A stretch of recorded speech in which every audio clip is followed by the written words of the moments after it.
Hello and welcome to the President's Podcast right here on the record with the Ohio Senate. The views the news excludes. I'm John Fortney, the Director of Communication with the Senate Majority Caucus.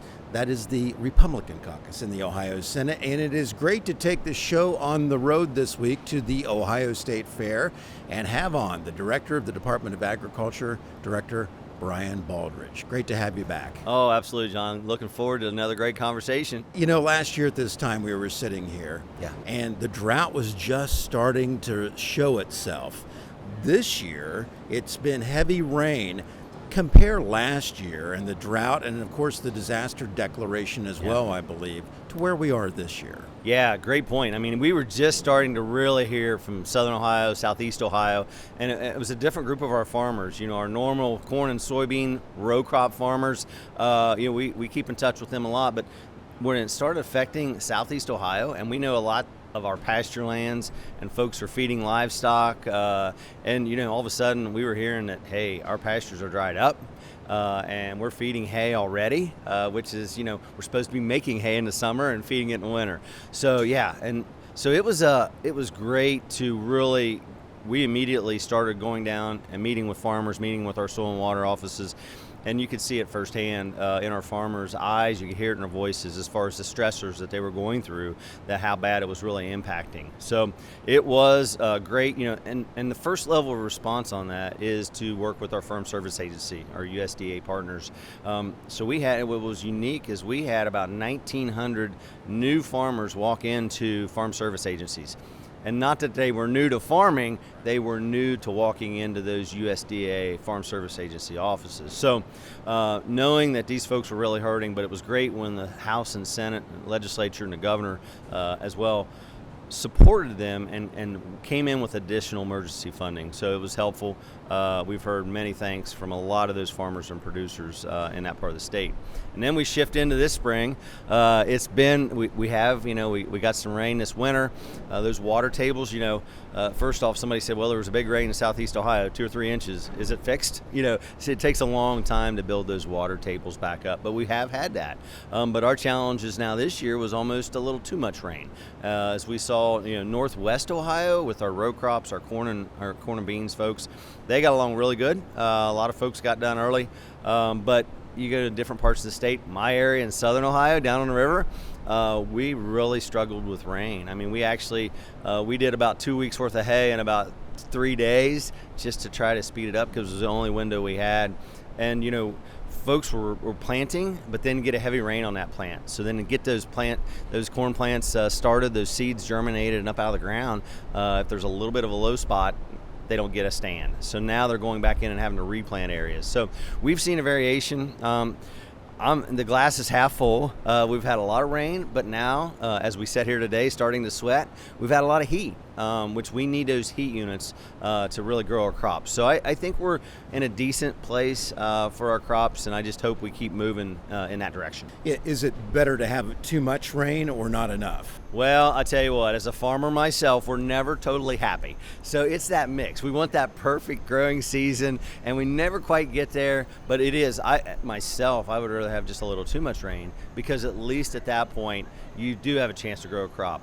Once you get into a really, really severe drought, those plants shut down and go into safety mode. They like to say knee-high by the 4th of July. As you said, you're a farmer. As you're driving along the highway, you're looking at the corn crop, you're looking at the soybean crop. It looks pretty plush, but I don't have the eye of the expert like you do.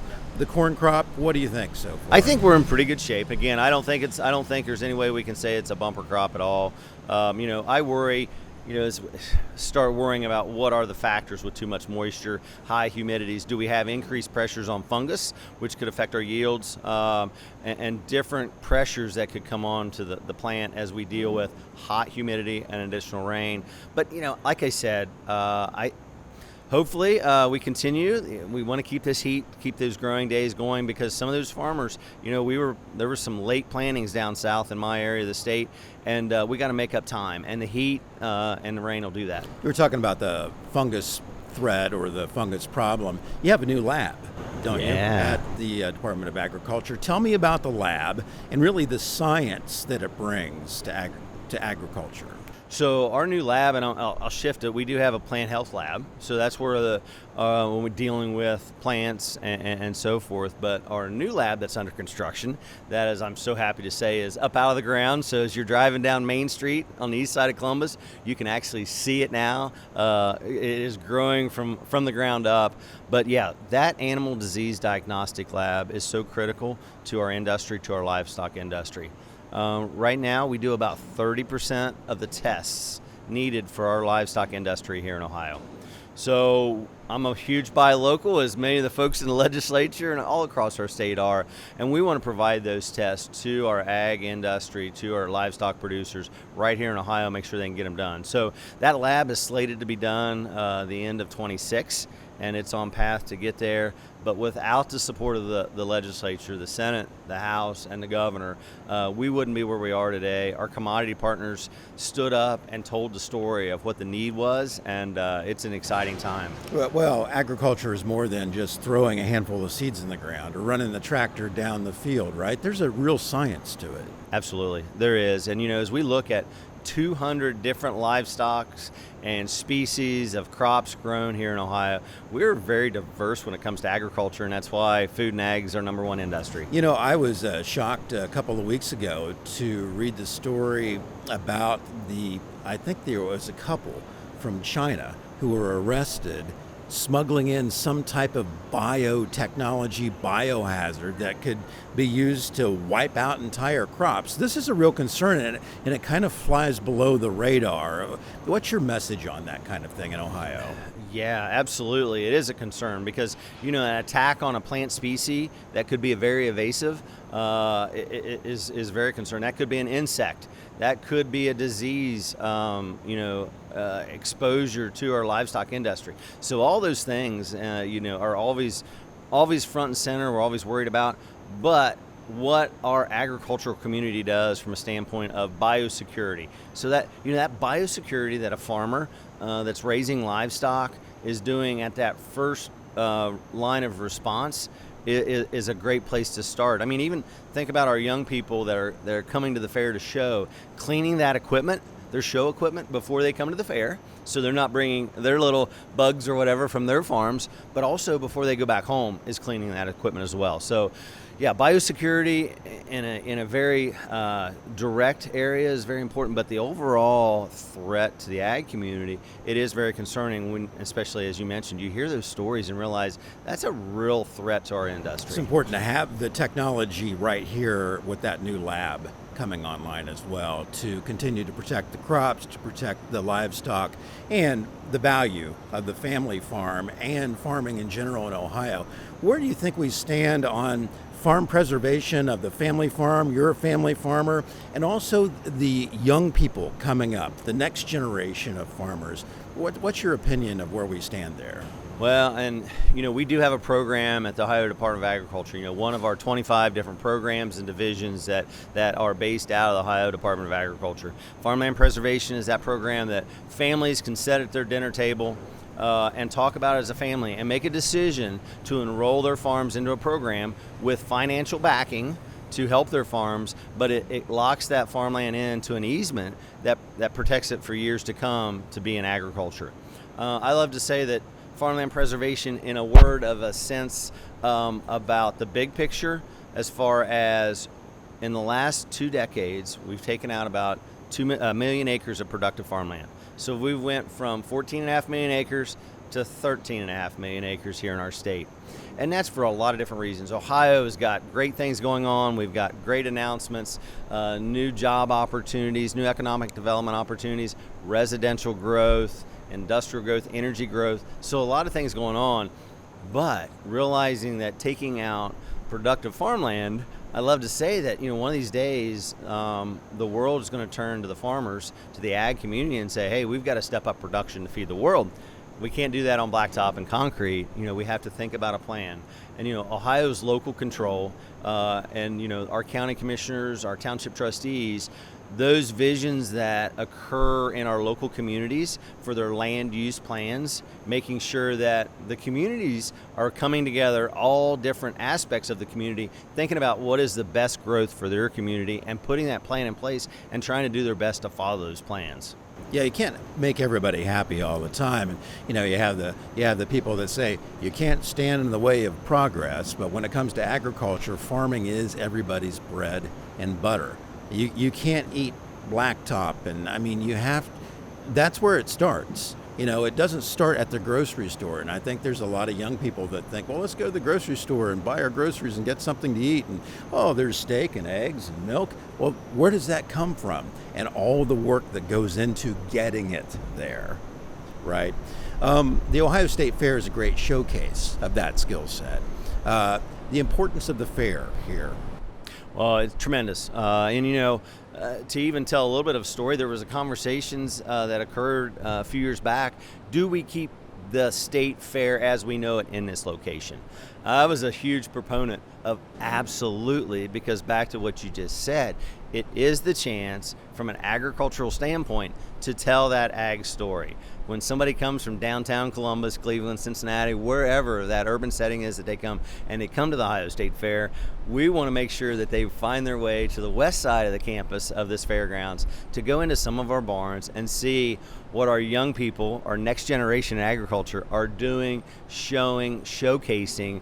And I tell you, when it comes to our young people in agriculture, our 4-Hers and FFA, I love to say when it comes to ag in the future, our future is very bright because those young people are amazing. Tell me about the new building that is actually just right behind me that's going up. I think it was part of the state capital budget, maybe the last or the one before last capital budget, but this is a major investment and really something that was needed here on location. Absolutely. And, the governor, one of his priorities when he came into his administration at the beginning of 2019 and said, hey, we've got to look at our fairgrounds and we've got a plan for the future. And he put together a plan and called it the 2050 plan, and making sure that this fairgrounds was set to go into the future. And without the support of the legislature, the Senate, the House, their great support of putting funding into this property so that we can continue to tell a story. The building, as you mentioned behind us, it is a wow. We had a chance to go through and do a hard hat tour, a large footprint of what the future brings, and it'll be the Ohio Agricultural Center. And it will really give us the opportunity. The old Ag and Hort building was about 40,000 square feet. And that was the setup that all of our great commodity partners that I work with each and every day, our Farm Bureau, all our great folks, it's where we kind of told our complete ag picture. So we're going from 40,000 square feet to about 100,000 square feet to tell that powerful message of what agriculture means to Ohio and what it is, what we look at for our future and where we're going. It's going to be a showcase. I also enjoyed the showcase yesterday. Well, yesterday when you're watching the podcast, it was on Tuesday, but it was the 2025 Rib-Off, and it featured judges, 2 state representatives, of course, Ohio Senate President Rob McCauley and Senator Tim Schaefer, who is the chair of the Senate's Ag Committee. And wow, what a nice turnout for that, because there was also the award for, I want to say Best in Show, but it was the People's Choice Award, yeah. Right? Well, it is a very fun event that our Ohio pork producers, what they put on to showcase their sector in Ohio. But what was exciting to see all the people that were in lines, they got to do their own tasting, right? And these folks that spent a lot of time cooking their ribs and so forth, they were making their case for their great barbecue sauce or their technique, their rub or whatever that was. Now, I was walking around with Treasurer Sprague yesterday when that was going in, and I made an effort to try to sub in and tell them the A-team was here to take somebody's place. The senators and or reps would not give up their seats. I think they were having a great time. I think they were committed to their duty, doing yes. their duty, right? Yes. Their due diligence yesterday. You're a former state representative, correct? So you know your way around the General Assembly. The Joint Agriculture Committee hearing is today here on the fairgrounds, members of the House, members of the Senate. What's the importance of having the committee come to the fair? Well, the one easy one-liner is to tell the agricultural story here in Ohio. But it is great to bring our legislators out. We have a number of legislators that have an ag background, but there's also a number of legislators that don't have that ag background. So it is great to engage, bringing both committees together to take a little bit of a road show and come out here to the state fair. There's always a great crowd of people because it intrigues the general population that maybe hasn't made that trip to the State House, but it's run like a regular committee. So those folks get to really engage and see how it works. I'm going to give some testimony, and other folks give testimony. So it's that normal process of how a committee is run, which is always good to tell that story to make sure people understand that. Is agriculture still the number one or tied to with the number one business in Ohio? Food and ag here in Ohio is still our number one industry, $124 billion industry, and it employs about 1 out of 8 Ohioans here across our state. Fantastic. Agriculture is more than corn and soybeans and livestock. It's also something a lot of people I know last week were enjoying, and that's the Ale Trail or the Ohio Beer Trail. I'm probably getting the name wrong, but also there's like a wine week in Ohio. Tell me a little bit about where that industry stands, because the craft brew industry has really grown, and my goodness, the wineries have grown across Ohio. Yeah, absolutely. And years ago in the legislature, the Ohio Wine Association, OGIC, was shifted under the direction of the Department of Agriculture, which was a very smart move because it's grape-based, right, from our fruits, and that's agriculture. So as that organization years ago was about 80 strong, now I love to set, when I'm here at our booth, I love to ask people, here's trivia for the day, how many wineries in the great state of Ohio? And that answer is 432. 432, and we have 60 more in the queue that are interested in becoming wineries. So it is a great opportunity for people that do enjoy that venue, because every one of our wineries has a different twist. All across our great state, you walk into those locations and they have that vibe that's just different from the next one. And June is Ohio Wine Month. So in June, I get to travel around with our team. Now, I don't get any sympathy when I get home in the evening, so I tell Lori, I said, it's been a rough day. I've been at 5 wineries. She said, stop talking right now, but in good humor. Right, but no, right. it is a great industry, and to realize the economic impact to our state is about a $6.6 billion industry, and it's just a great sector. We've got a brand new, I've got to give a shout out to the VIP Ohio Wines app. So you can get on that app, and our association does a lot of great work. You can get points when you go into a winery. You can click on the passport, you get points, and then you can redeem points from some great Ohio wine swag by engaging with our local community partners, all our different wineries across the state. Yeah, that's really special, because not only does it showcase the industry, but on a broader note, there's so much to see and do in Ohio. Ohio, the heart of it all, and yet we tend to sort of stay in our own little localized area. But you go on one of the wine trails or the beer trails, and I've never been to Wapakoneta, or I've never been to, Ashtabula, Ohio, and Geneva on the lake, and the wine country there. It's really remarkable, and such a great state that's very beautiful to go see and do things. It's basically all on a one-tank trip. Yeah, you're absolutely right. We all think about our summer trips and going a long ways, but to your point, the heart of it all, here in Ohio, there is so many fun activities to do right here at home in our great state.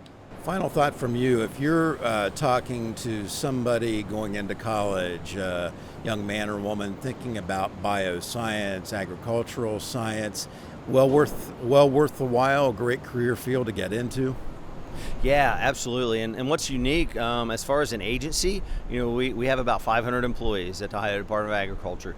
And as far as an agency, I love to tell, I spoke with somebody and I said, boy, I'd love to have some folks come out from some of our universities and colleges. Well, we're really not an ag school. And I said, oh, we have so much more to offer from that standpoint, whether it's in our labs, our chemists, our pathologists, all those different sectors. I spoke with a young lady this morning when I was getting my breakfast burrito here at the Ohio Poultry Association booth.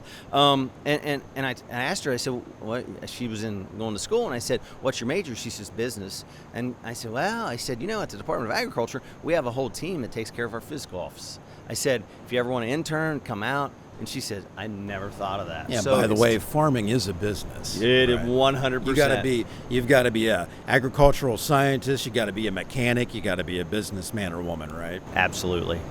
The director of the Ohio Department of Agriculture, Brian Baldridge, thanks so much. Enjoy your time at the fair. Really appreciate your time and insight. Absolutely. Thanks so much. And I want to invite everybody out to the great Ohio State Fair here 2025, 170 years. Wow, it is a great time out here. Thanks for tuning in, and we'll see you soon.